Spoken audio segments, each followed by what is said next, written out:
Welcome to the Mindful Fire Podcast, a show about crafting a life you love and making work optional, using the tools of mindfulness, envisioning, and financial independence. I'm your host, Adam Cuello, and I'm so glad you're here. If you're ready to start your Mindful Fire journey, go to mindfulfire.org/start and download my free envisioning guide. In just 10 minutes, this guide will help you craft a clear and inspiring vision for your life. Again, you can download it for free at mindfulfire.org/start. Let's jump into today's episode.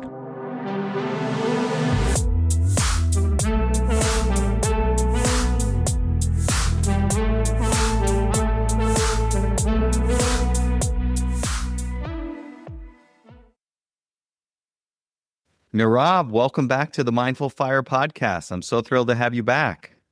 Thanks for having me. It's been fun. I enjoyed our last meeting, so I'm excited about our new meeting. Me too. Yeah. So for the audience, Nirav is actually back on the podcast after a 3-year hiatus, which we were just talking about, and I cannot believe that it's been 3 years. But Nirav joined us on episode 64 of the podcast to talk about his first book, and now he has a new book coming out, and I'll let him talk about both of those books. But Nirav, I'm thrilled to have you back and would love to have you share a little bit about you for anyone who didn't catch that episode, and a little bit about what you've been up to since we last spoke. Sure. Again, thanks for having me. My name is Nirav Shah, and I'm a civil engineer by education. Ended up being a software executive. I have a travel bug. I've been to 84 countries. I worked in dozens of countries, on 6 continents. And during all of those things, I realized that there is no end to this. It's a rat race. And contentment was the key to happiness. So I retired early, said, you know what, let's just hang the hat and move forward. And once I retired, I joined a couple of nonprofits to help them, and then also found meditation. I got involved in meditation about 8 years ago. And 4 years ago, I ended up writing my first book, Shortcut to Serenity. That's when you and I talked first. And I have this passion, Adam, for helping people find that elusive peace within yourself, right? We all say, yes, there's a peace within you, but we can't find it. And I have this passion to help people find that. When I wrote my first book, we talked about it, that goal for that project was to help one person. If we change one person's life, we did our job. And I'm happy to say that a lot of people came and said, you know what, this book changed my life. So that kind of inspired me to write the second book. It's in the same genre, if you will.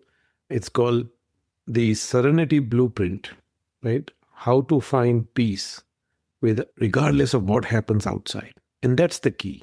Because right now, we let what happens outside affect our inner peace. We got a flat tire, we get upset.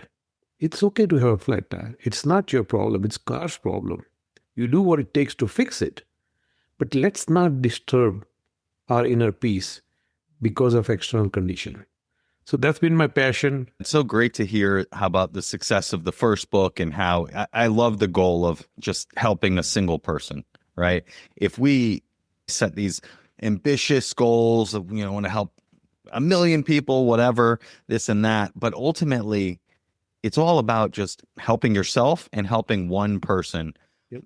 It can make a huge difference. And that has been my experience with the podcast. I used to look at all the download numbers and try to get them to go up all the time. And that's fine, but it was exhausting. And then instead, speaking of letting outside conditions affect my inner peace, completely meaningless numbers, by the way.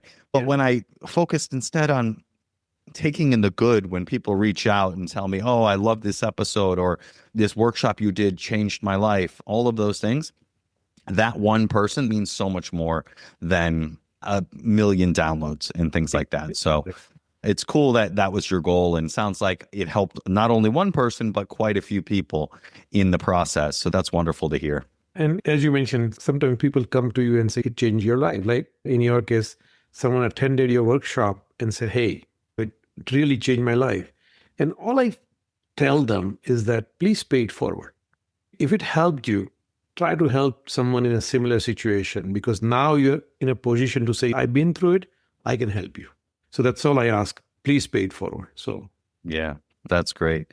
And so, yeah, walk us through, the new book and what's in it. What are some of the lessons that brought you to write it? And would love to, yeah, just to hear more about it.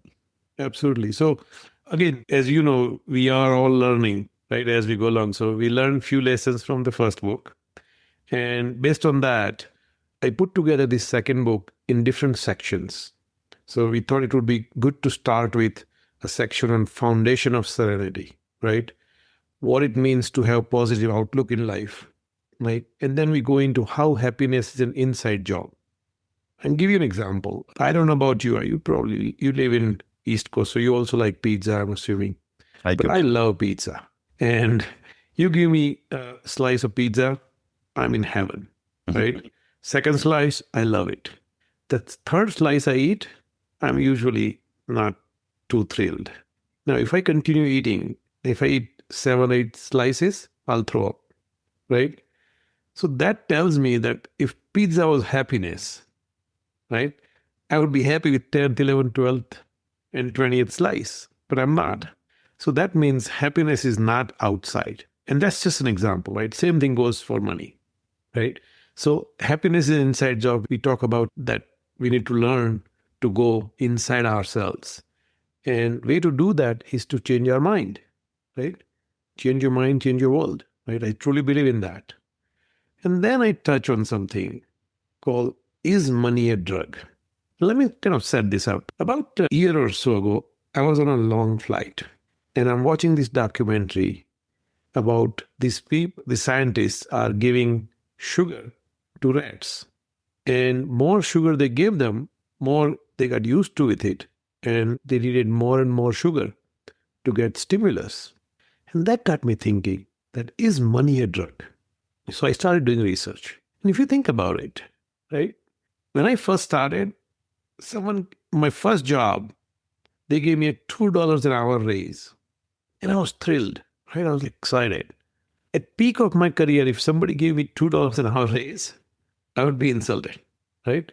So the same $2, what changed? $2 is $2, regardless, right? What changed is your value of money, right? So I started doing research on this, and I found something very interesting, Adam. University of Minnesota did a research in their Chinese campus. I didn't know they had a Chinese campus, but they did a research in this Chinese campus, and they had two groups of people. To one group, they gave $100 bills to count. To other group, they gave just piece of paper to count, just blank. Once they were done counting, they put a 122-degree Fahrenheit hot water bowl in front of them and asked them to dip their fingers in it. The people who had plain piece of paper got burned.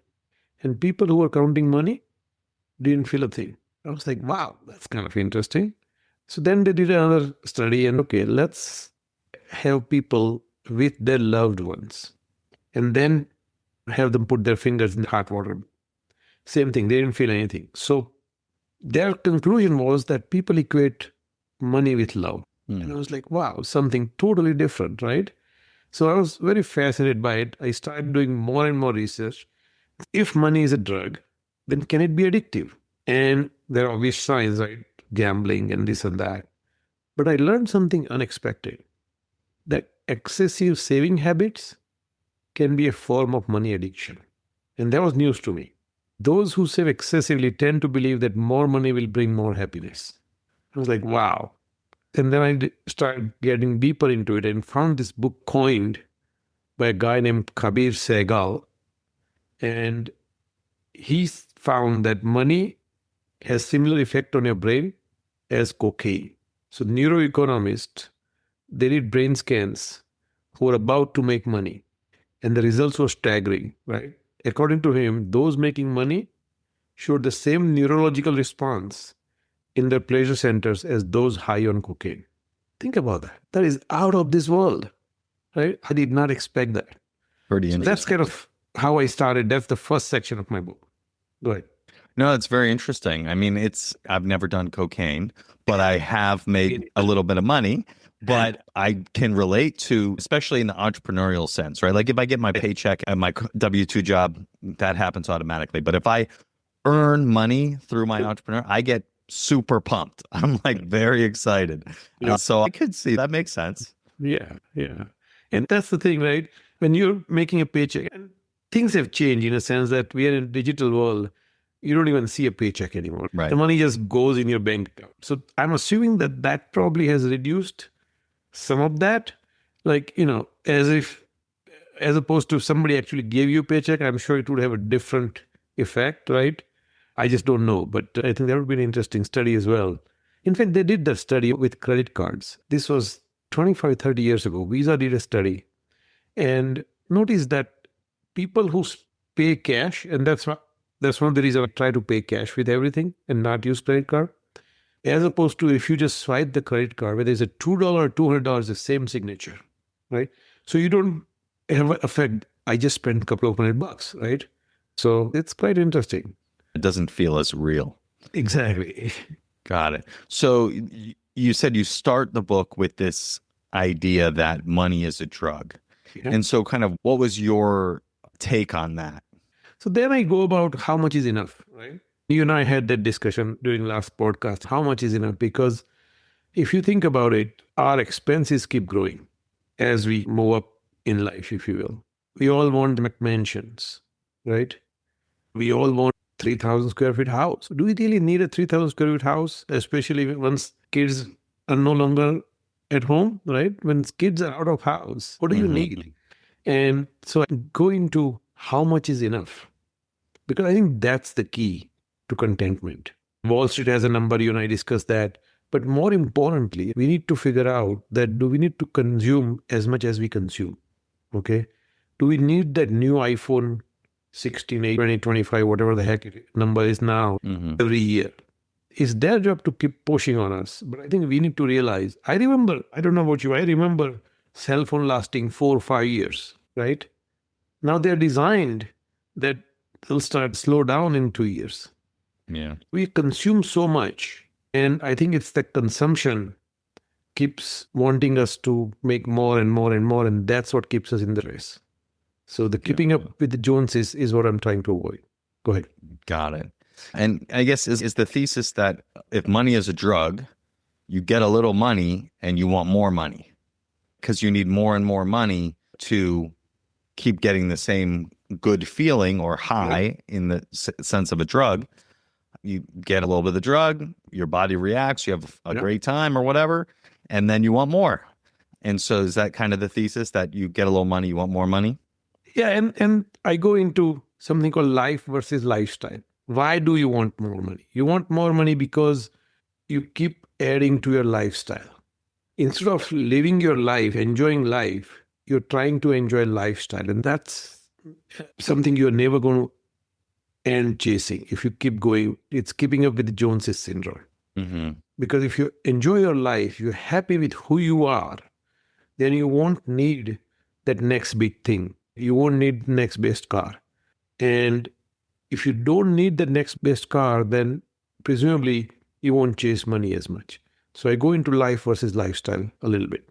And once I set that up, I go into how do you adapt to this constant change life brings, okay? Because if you think about it, all day long, we are trying to fix things. We call it putting out fires, right? And instead of that, I said, let's look at it, our choices we make in our life. Some of the culprits I identify are comparison, right? We compare ourselves with others, right? Why do we do that?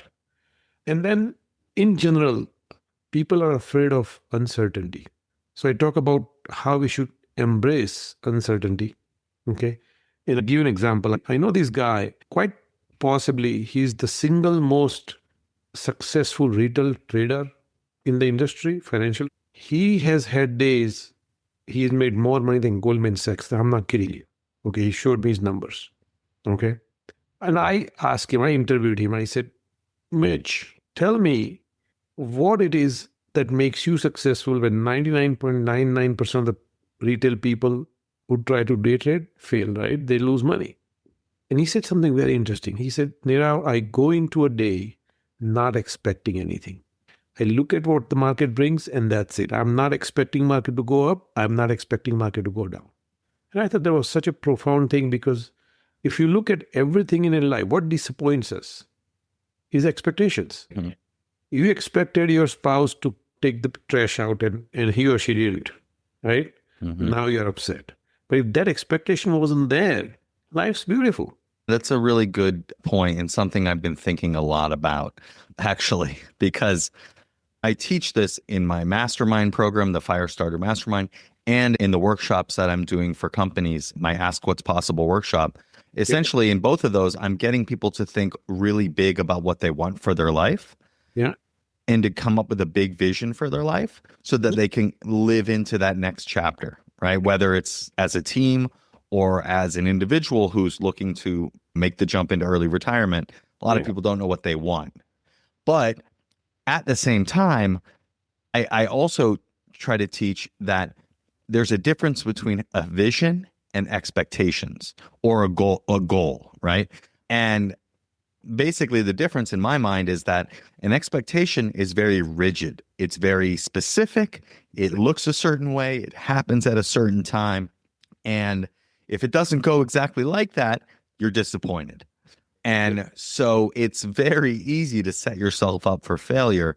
And it's very subtle as well. Like you don't even know you're setting expectations sometimes. I'll give an example. Let me just say first, a vision, on the other hand, as I teach it, it's specific in that you want a certain thing, but you can't control how or when that's going to happen. Right. And so if you have set that vision as an expectation, you are setting yourself up to be disappointed. But if you instead just say, that would be awesome if this happened, and you stay open to when and how it actually comes about, and you do what I call plant the seeds with envisioning practices. You talk about your vision, you visualize it, you journal about it, you take action towards it. If you plant those seeds little by little, when the opportunity presents itself, you'll be ready to take action on it, and you'll be ready to step into that thing you envisioned. But if it's an expectation and you're expecting it to happen in the next 3 months, you're probably going to be disappointed. And this has happened to me, even though this is so meta, the way this is all coming out for me is I spent all of last month planning a workshop for executive administrative assistants at Google, essentially. I had some success bringing my workshop to Google since leaving, and I wanted to do more. So I said, okay, instead of just like trying to sell these administrative business partners by cold emailing them, let me offer them something and invite them to this workshop. And I got like 100 of them to sign up, which was awesome. Yeah, that's amazing. And then when it was all said and done, about 70 of them had still RSVP'd yes. And about 35 of them showed up. And I did the workshop. Everybody loved it. Feedback was great. I had a great time. Afterwards, I was expecting, without even really knowing it, I mean, I kind of knew it, but I had this expectation that it would be a flood of interest in my workshop and everyone would want to get me booked for their offsite and their things. And that has not materialized yet. I was disappointed, and it was a little bit overshadowing all the good that happened, right? I very much set this goal, my vision for this year is really to plant seeds, right? And in this case, I knew that I was planting seeds with these administrative business partners, but I also had this under the surface expectation that was distracting me from the fact, like, I did what I needed. Essentially, I was expecting the fruit from the seed immediately after I planted it, which is just not how things work. And so this is a bit of a long story, but expectations really are the thing that sets us up for failure. Absolutely. And that's why I don't like the word goal, because like you mentioned, right, goal has a specific date and a specific time and a specific thing, right? Mm-hmm. Vision, like you said, on the other hand, is much more fluid. Okay. So that it allows you to change as the circumstances change. See, goal does not let you make changes. right? It's out there and that's about it. But circumstances change, things around you change. So you got to make changes. You mentioned expectations and you mentioned something, fruit of your labor, you put the seed. So in fact, on Saturday, I taught a day course on karma. Okay. And somebody asked me, he says, why don't we see results of our karma right away? I do good things, I don't see the good results. And I say, it's about planting a seed. Let's say you plant a seed, right? The right things have to happen. You need to have a right fertilizer, right? You need to have right amount of water, sunshine. Everything has to happen in a certain way for it to grow. That's exactly what it is. You're planting the seed. It may take a long time and you just don't know how long, right? Before it materializes. Krishna, you heard of Krishna. He's an Indian Lord, if you will, right? Yeah. He said in the epic Mahabharata, which was an Indian epic, and there's a Indian textbook called Gita, which is Indian Bible, if you will. And he said in that, and I'm going to say something in Sanskrit and I'll translate for you, meaning that you do your work without expecting fruits of your labor. Let the chips fall where they may, if you will, right? And he gave that lesson 6,000 years ago. And I think it's still relevant today that we need to make sure that we do our part. If we set up a vision, then we need to make sure that we execute on that vision, of course. But beyond that, it's not in our hand. It's tough to change one person, forget 35 people. So best thing you can do is change yourself if something you don't like.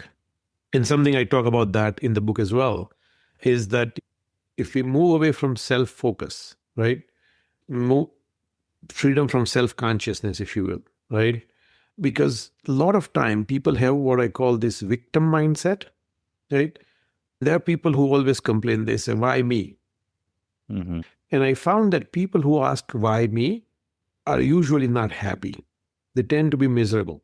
And we need to move away from this victim mindset of why me and create the abundance mindset of why not me, right? I had a friend, Adam, about 25 years ago, he was diagnosed with terminal cancer. And when he was diagnosed, I would call him once a week. And he said, how are you doing? We'll just talk. And he was a philosophy guy, so we'll talk just nonsense, if you will, for 30 minutes every week. And one day I asked him, I said, do you think your disease has anything to do with where you work? That he used to work in chemical industry. And he says, I know where you're trying to go. I said, you're trying to say, why me? But he says, I have 3 beautiful daughters. I have a wonderful wife.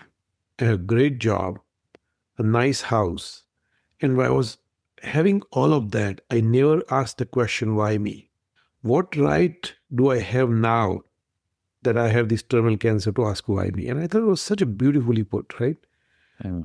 That's the abundance mindset. Because then you are doing what needs to be done rather than being miserable about what it is. Yeah. Does it make sense? Yeah, definitely. I mean, I think just doing the work because you enjoy doing it. Yeah. And if you don't enjoy doing it, don't do it. Right. But especially in my situation, right? Like I'm doing this because I want to. Yeah. Right. So let me plant the seeds. Let me show up, create this experience for them. Yeah. And that's how I approached it. Of course, I mentioned my workshop during the session, but I wasn't like salesy. I was just giving and I had a great time. So I don't need to have this expectation that those seeds need to bear fruit immediately. Yeah. And so I think that makes a ton of sense. What is your advice to people on how to maybe recognize their expectations and let go of them, right? I was going to say like not have expectations, but that's probably very challenging if at all possible. So I guess it would be, how do you recognize when you're setting expectations and how do you either hold them lightly or just let go of them altogether? Like you said, it's not possible not to have expectations, right? We're human beings. But what I try to do personally is to move those expectations into vision, into fluidity, if you will. So whenever I have expectations, right, instead of saying, let's take your example, instead of saying, I want to have 20 workshop in 2 years, right? Instead of putting that, say, I want to put seeds that people start calling me to have those workshops. And I want to try to help more and more people. Now it's fluid, first of all. There's no number to it. It's still expectations, but it's fluid. The second thing is that once it's fluid, the first one you do, the first one shows up, you're excited because that's one more than you had before, right? Yep. Measuring success always helps.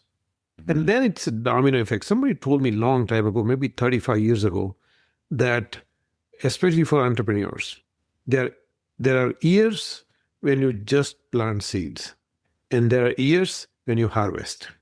And that means that if it's not going your way yet, then you say, it's not my year to harvest yet.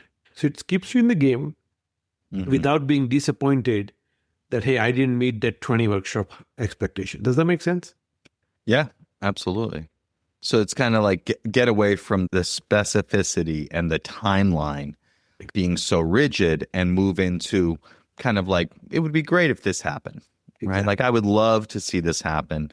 And I think also what you said about recognizing and measuring success, always very helpful, right? There's a book called The Gap and the Gain, which is exactly about this. The gap is essentially the where you are to where you think you should be. That's the gap. And instead, if you measure backwards from where you came from and the progress that you're making, you are going to be happier because you're not in this place of scarcity or this place of lack. You're actually in this place of appreciation. Absolutely. Yeah, that has been helpful for me. And I'm trying to do that. Yeah. And one thing I tell, you mentioned gap, and I ingrained that lesson in my brain for at least close to 20 years now. So not to live in the gap, right? That see how far I come. So one thing I tell people, a lot of time I find that people are miserable because they compare themselves with somebody else. Unless you're Elon Musk. Last time we talked about this in the podcast, I said, unless you're Elon Musk, there's always some guy who has more money than you. Right? Comparing with somebody else doesn't help. And that's why I say, if you have to compare yourself with a previous version of you. See where you were and see how far you come in life. You'll be amazed. I think I mentioned this last time. When I was in grad school, my goal in life was to write one article in a trade journal. That was my goal in life. I say, if once I'm published, I'm happy. I did 28 times over and didn't even realize and didn't even look back. I was like, what am I doing? This is great. How far you come. So if you must compare yourself, President Roosevelt said this. He says, comparison is a thief of joy. And most people, they end up comparing themselves to their neighbor, their friend, whoever. And it's a downward spiral, in my opinion. Absolutely. Yeah, I think that makes a ton of sense. And like in my case, I can measure and compare myself to myself and just measure the progress that I'm making. Like I planted 35 seeds with those people where they experienced my workshop. Yeah. I helped those 35 people. The feedback was amazing. Like they loved it. And that in itself is great. Yeah. I planted 100 or more seeds. 100 people signed up, but I sent emails to probably 500 people. Yep. So those are all seeds that are planted. I'm getting clearer on what I'm offering. I'm getting like, there's so much progress that it's important to take in because that's the thing that I'm the biggest. Tomorrow, I'm actually recording an update on what has happened in the last, I guess, 10 months since I retired early from Google. Yeah. And the big struggle is me basically feeling like I'm not far enough along in my business. And the reality of the situation is I've been planting seeds. I've been learning. I've been growing. It's all good. And my intention was to plant seeds. So I don't need to do anything beyond that. Everything else is gravy. Yeah. I mean, think about 10 months ago, you probably didn't do a workshop, right? No, not outside of Google. That's for sure. Now you're doing workshops, right? Yeah. So that's progress, right? If you look at it, podcast you did when you first started, right? Your episode 3 or episode 4, and you look at your episode 180, right? There's a huge improvement there. Absolutely.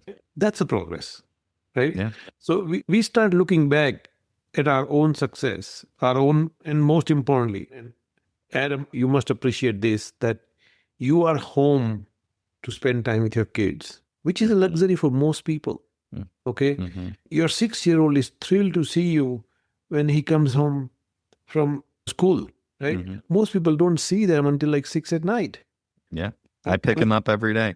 Yeah. Exactly, right? How cool is that? It's fantastic. I think, yeah, I mean, the whole thing is just coming back to appreciation, right? Like, I literally am living the life that I envisioned for years, right? And it's easy to get caught in, well, I'm not there yet, even though like the goal is arbitrary and meaningless anyways. But it's like, no, I'm literally like every couple days, I'm like, wait, this is it. This is literally what I wanted. And I'm living it. So appreciate that. And it's just, yeah. So I'd love to explore more like this idea of enough. We talked about it last time. Yeah. I still haven't fully come to terms with what is enough on the money side, on the achievement side, on the whatever. Like for me, I'm like in that skills finder test or whatever. I'm a maximizer. So I'm always pushing. I always want more. And that has been helpful in my life, but also at some point is not helpful. And so it's like, what advice do you have for people in the book, in your life, for what is enough? Absolutely. How do you answer that question? So it's state of mind. Let's start there. Okay. Because otherwise there is no end to it. I look at where you are sitting right now. It's a beautiful background. I mean, look at where you are right now, right? It's an amazing Pretty place, good. right? You got 2 kids, right? Like you said, you have time to spend with your kids, right? As long as you have food on the table, right? A shelter, you are ahead of 99.9% of the rest of the world. Warren Buffett calls this ovarian lottery. He says you are successful because you're born here or you're born somewhere, compared to if you were born in some remote place in Africa, you won't be where you are, regardless of how smart you are, right? Mm-hmm. For the most part. If we take notes of that and say, you know what, I'm happy where I am in life because what do I need to live? Let's start there. First thing, now I'm getting into financial stuff, but first thing is to pay off your house, right? That's the first thing in my opinion. Most people disagree with me. A lot of people disagree with me. They are saying, you know what, instead invest that money, borrow money for cheap, you can get for 3-4%. Now you can, but in those days you could. I don't believe in that. I think if you have a shelter which is paid for and a car which is paid for, now your expenses are minuscule if you think about it, right? Unless you have some gambling addiction or something like that. Okay, that's a different thing. Other than that, groceries are not expensive, Adam. Okay, relatively speaking. So you take a toll on your expenses. Once these 2 are paid for, you don't need that much money. Okay. And you and I had this discussion before that I'm not a big fan of 4% rule. But even at 4% rule, 25 times your expenses. Once you don't have a mortgage, your expenses are not that much. A lot of people want to leave money for their kids. They say, well, yes, I have enough to live for myself, but what about my kid? And I tell them, listen, your kids came with their own karma. Okay? You turned out fine, your kids will turn out fine. And let's say you give them $1 million each. If it's not in their karma to have that $1 million each, you could lose $1 million in Vegas in 5 minutes, right? It's just not, if it's not meant to be, it won't be there. So why worry about, yes, you take care of your kids, you give them the best education money can buy. But beyond that, let's not work like a dog so that your kids may have something someday which they may or may not be able to keep. All right. So this having enough starts with the mindset that I'm happy where I am in life. Universe gives me what I need when I need it, right? And then let's just leave it at that. And that's not only the money part, but also the fame part. Because what I'm trying to be going after fame, when we're going after money, there's inherent anxiety which builds up, right? Because you want to achieve more and more and more. And that takes you away from goal in life. Goal in life, in my opinion, is to be peaceful, joyful, blissful all the time. Okay? How many times have you had a single day, 24 hours, where you haven't had a single negative thought in your head? Never. Never. I only had 8. I could count on one hand. That's scary. And in this bigger life, we have had handful of days and that's about it. That means we are not living the life the way it meant to be. Because every one of us have the ability to be happy all the time. You are a meditator. When you meditate, you are at peace with yourself. So you know that it's in there. Why can't we expand it for 24 hours? Because it's already there. Because we are putting dirt around it. I call this golden nuggets, not I. Buddha called it golden nugget.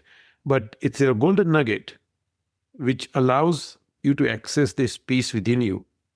But we put this dirt around this golden nugget all day long, which creates stress, anxiety, jealousy, hatred, attachment, and all that good stuff, right? So if we try to move away from that, then how much is enough solves itself. Because now you realize that I really don't need that much, right?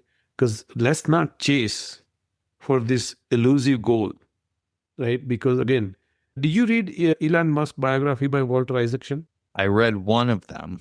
Okay. I read an Elon Musk biography, but it might not have been that one. Okay. So Might have been the previous one. I read the Isaacson biography, 600 pages or whatever it was. I read the whole thing. And at the end of that book, what I came away with was this guy needs help. Okay, that was my conclusion. Okay. I read this book and I said, man, this guy is just not happy. So I spent 2 hours on the internet, find his personal email, and I emailed him. I said, Elon, let me help you.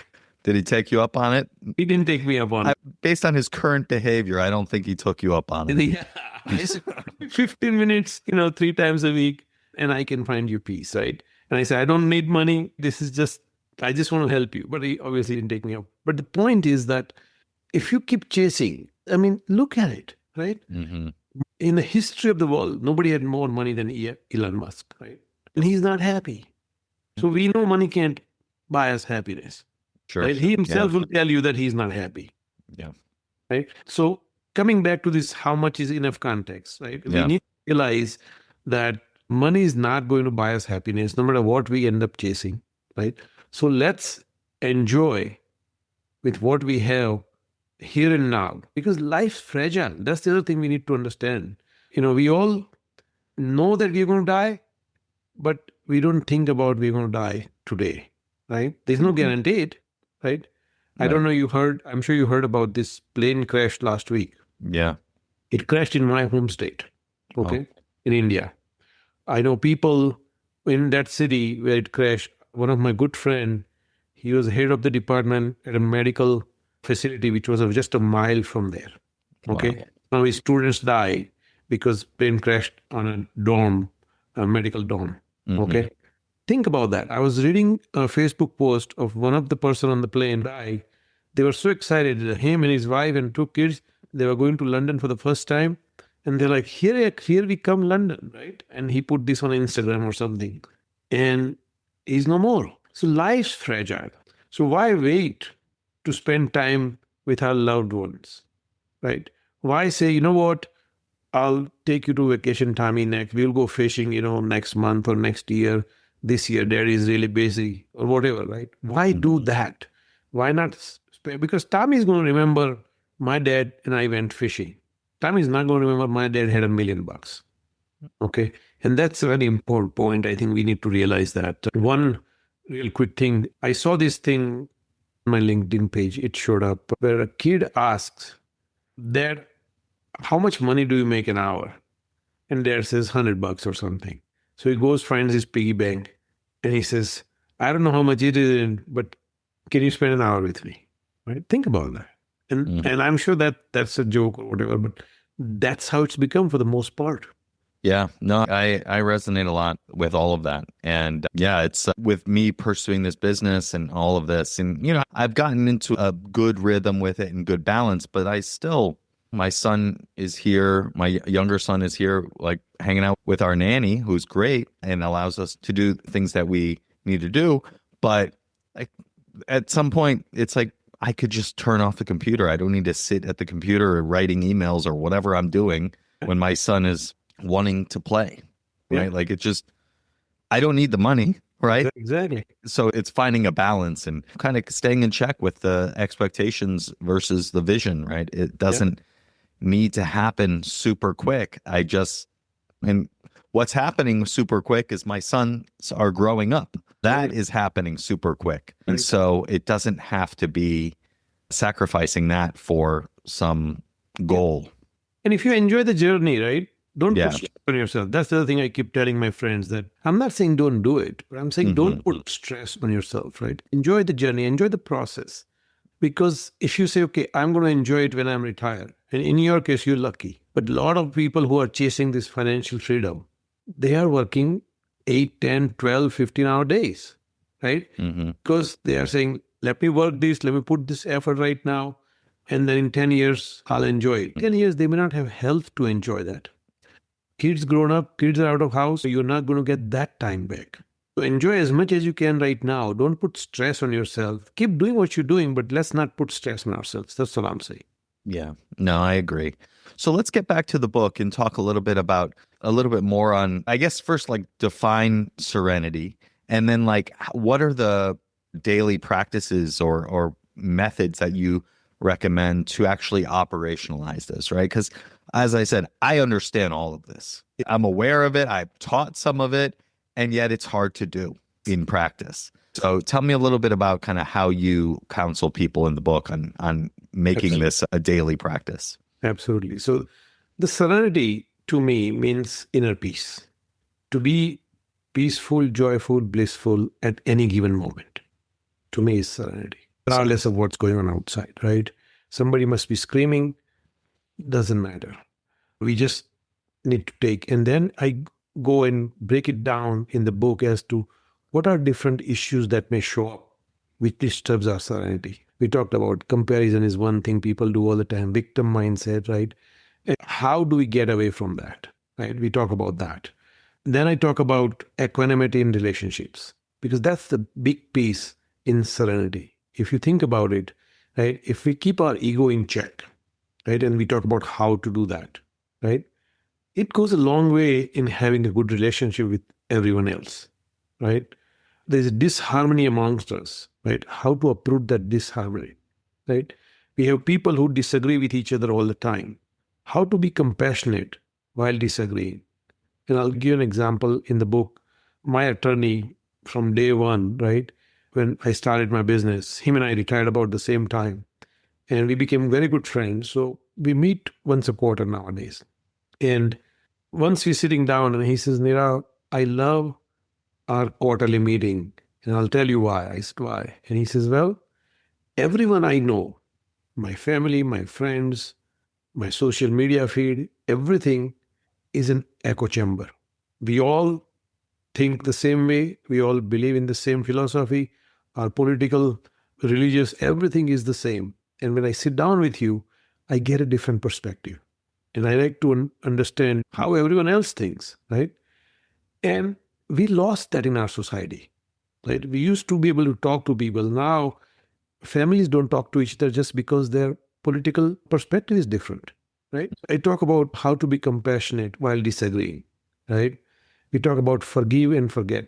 Forgiveness is a big thing in serenity business, right? Because if you hold grudges, you're not going to have serenity. It's tough to be peaceful while holding grudges. Then we talk about how we replace negatives with positive, right? So greed, how do you handle greed? How do you handle hatred? I also have a chapter in the book, Adam, on war and stress. And the reason I wrote that is when the Ukraine war first started, when Russia invaded Ukraine, I had a lot of anxiety. And at first, I didn't realize where that anxiety was coming from. I do meditate twice a day, and I just couldn't let it go. It stayed within me. And then I realized that it was coming from this war-related news.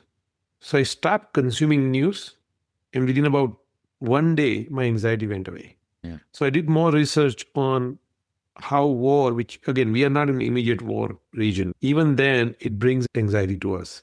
So how to avoid that, we talk about that in the book. Then how we go from being fearful to being courageous. All of these things people go through on a daily basis.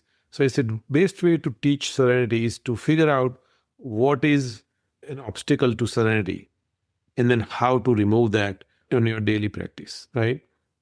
So we talk about all that, but main thing I talk about in terms of daily practice is if you can, spend 15 minutes a day meditating.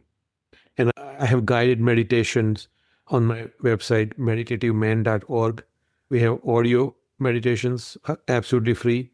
We have about 16 or so meditations there, 13 to 15 minutes each, where you just listen and follow. If you can't do that, or even if you can do that, what I recommend is 10 times a day, take 10 deep breaths. And here's why that's important. Let's say we sat on a meditation cushion and everything's great, we feel peaceful. And then we start working, we got into a meeting, somebody said something, and all of a sudden it disturbs our peace, right? If we get into these 10 deep breaths 10 times a day, then it brings us back to our center and keeps us mindful so that all that negativity around us, which happened, goes away and hopefully keeps us in peaceful mode for at least next hour or so until we do another 10 deep breaths. So if you do 10 deep breaths 10 times a day, it makes you centered and it keeps you mindful. And how do you build that in? Do you like set an alarm? That's the best way. Everybody has an Apple Watch nowadays, right? So if you just put an alarm on your Apple Watch, it reminds you. And my son is a young kid, he's in Silicon Valley, and he's not a meditator. He's young, he's not bought into this concept yet. But for last 6 months or so, he at least says, it helps me take deep breaths. So he puts on his Apple Watch and he starts taking 2 or 3 deep breaths every few hours. So that's a progress, right? Yeah. And I strongly believe progress, not perfection. Because if that calms him down from all the hubbub of the work, then that's progress. Absolutely. Yeah, I love that. Very cool. Well, let's switch gears now, Nirav, into the Mindful Fire Final Four. You did this last time, so I don't remember exactly what your answers were, but if they're the same, they're good ones. If they're new ones, they're good ones. So the first question, Nirav, is about your vision. We talk a lot about envisioning here and kind of thinking up a big vision for your life. I'm curious, you're in this new chapter. I mean, you've been in this retirement chapter for a while. You're teaching meditation. You're writing books. What is your big vision for the next, say, 5 years of your life? So when I wrote the first book, right, Shortcut to Serenity, like I mentioned, my vision was to help one person. Same goal is we want to help as many people as possible find that elusive peace within. Good thing is this book went on the chart very fast. In 2 days, we were #1 new release on Amazon. Congratulations. Yeah, thank you. It's awesome that people are responding to it. But most importantly, I'm hoping that people will actually read 1 chapter a day and then meditate on it and find peace within themselves. Long term, I have 2 goals in mind. One's meditation related and one non-meditation related. Non-meditation, I have this travel bug. I mentioned that to you, Adam. I want to cover 100 countries before I die. And I've been to 84, so I'm making progress. Hopefully in next 2-3 years, I think we'll reach there. And we're going to throw a party in the 100th country I attend. I'm going to send you an invitation. And I want Awesome. You. Okay. Wonderful. Yeah. And then the second vision is to be a traveling monk, if you will. I'm using that phrase monk in a very loose way, but I love teaching about karma. I just did a karma workshop recently. I would like to go from city to city presenting a karma workshop. I think that would be awesome. If someday it happens, great. If it doesn't, that's okay too. Very cool. Where's next on the travel list? This year, it's been slow because my dad was diagnosed with stage 4 cancer. So I'm actually in India, and he's 85. He's lived a full life. So we just want to make sure he doesn't suffer. That's our only goal. I'm going to spend a couple of months with him in India. I'm leaving in a month or so. And then after that, may go to Sri Lanka and Nepal are the 2 on the list. I haven't been there, and we'll see if I end up there. But You'll there be are few closer. Yeah, it's You'll not be a close. lot I'm already closer. there. Right? Yeah. Yeah, we'll see. Very good. Well, that's great. All right. The second question is, what piece of advice would you give to someone early on their path to financial independence? One thing I tell people is that look at your expenses more than your income. Okay? Because when we are first starting, as we make money, we tend to spend money on a much rapid rate. And as you know, right, this is a compounding business, right? More you save early, more it's going to show up later in the life. So that's one advice I give is that, keep an eye on your expenses. I'm not saying don't spend money. I'm just saying keep an eye on it because saving early, more you compound, faster you can retire. Got it. Very good. Yeah, that's great advice. All right. The third question is, what piece of advice would you give to someone getting started with meditation and or mindfulness? That's an excellent question. Make a daily practice. I use the word practice because it is practice. Don't get discouraged because you think you're not focusing. Every time you realize that you lost your focus is progress. That means that you are being mindful. Okay, so try to make a daily practice and then to be mindful throughout the day. Take 10 deep breaths 10 times a day. That's all. Yeah, I love that one. I'm going to try to build that in because my daily practice is pretty good. Not as good as it was before I had 2 kids, but pretty good. Yeah. But also just building it in throughout the day would be very, very powerful for me. Yep. Nirav, the last question is, how can people find you online? I think you mentioned your website, but say it again. And how can people find your books? Sure. So both of my books are on Amazon, Shortcut to Serenity and the Serenity Blueprint. They are in both ebook as well as the paper book format. If you want guided meditation, go to my blog, meditativeman.org. I also have recorded meditation sessions on YouTube on a channel, Meditative Man. And then I'm on LinkedIn, Nirav Shah Denver is my handle on LinkedIn. If you want to reach out to me, meditatedenver@gmail.com. I'm happy to answer any questions you may have. I have every Tuesday I do Zoom meditations. So if you want to attend live meditation sessions, again, no cost, meditatedenver@gmail.com. I'm happy to put you on the list. Wonderful. Well, I thank you so much for being here again, Nirav. It was another great conversation and some real specific things I can put into practice. And it was helpful just to talk through kind of what's been going on in my own life related to this. So thank you for the space to talk about that. Thanks, Aaron, for having me. I greatly appreciate you. And like you mentioned, intellectually, we all know this thing. Right. It's a matter of putting it in practice. Absolutely. All right. Well, we'll see you on the next one for the third book, maybe. Thanks a lot. Bye. Thanks for joining me on today's episode of the Mindful Fire podcast. If you enjoyed today's episode, I invite you to hit subscribe wherever you're listening to this. This just lets the platforms know you're getting value from the episodes and you want to be here when I release additional content. If you're ready to start your Mindful Fire journey, go to mindfulfire.org/start and download my free envisioning guide. In just 10 minutes, this guide will help you craft a clear and inspiring vision for your life. Again, you can download it for free at mindfulfire.org/start. Thanks again, and I'll catch you next time on the Mindful Fire podcast.